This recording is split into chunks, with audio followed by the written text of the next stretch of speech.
Gone fishing. Yvonne and Manus didn't have a very good relationship. They would fuck, but other than sex, Manus didn't have much to offer. Yvonne's father was dead, and her mother had sold up house and moved to Spain, where she had bought herself an apartment and a gigolo.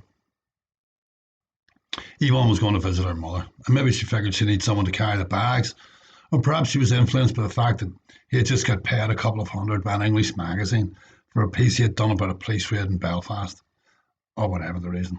Manus was invited to Spain too.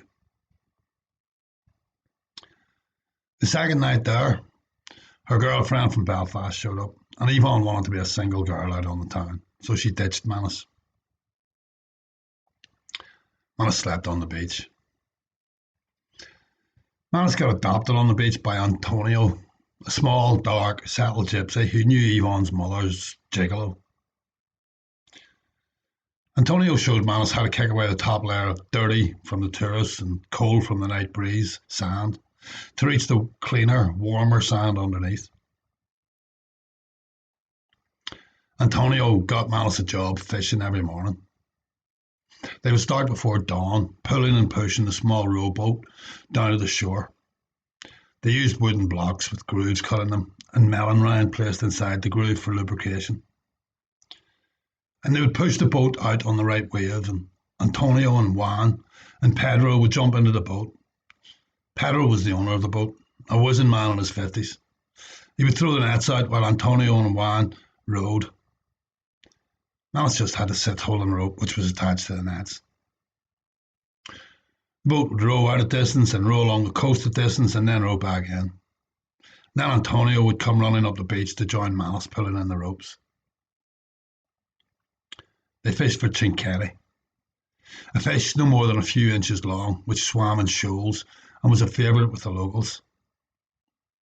If they were lucky, after they had hauled the ropes over their shoulders and struggled to gather the nets together, the glint of thousands of silver bodies would shine in the foam.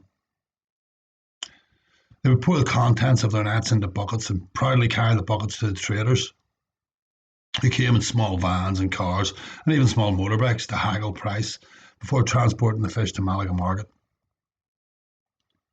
Antonio would curse and yell, go red in the face and be frothing at the mouth during the haggling. Pedro, the patrone, would accept the money and they would go to a cafe to have coffee and a donut and maybe a shot of Pernod and split up the money. Pedro liked to divvy out the money in the cafe. He was the owner of a boat and could always earn a living. Juan in his 30s had a young family and this was only one of his many jobs.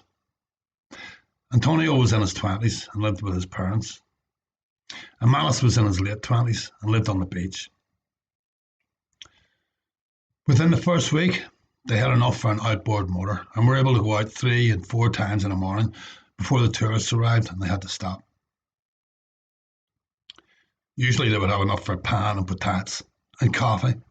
And later in the evening, Antonio would lead Manus up an old ravine to the hills at the outskirts of town where some Romanies had made a semi-permanent squatted camp made of breeze blocks and tin roofs. It was here they would get their chocolata. The Romanies sold it in thin black sticky strips. Manus never spoke much in these places. He didn't know any Spanish or Romani, and they didn't know any English, but he would sit and smoke. Sometimes it was singing flamenco, or sometimes a flamenco concert on the radio. They sat around small fires. Manus never learned much Spanish. Tú tranquilo, hombre.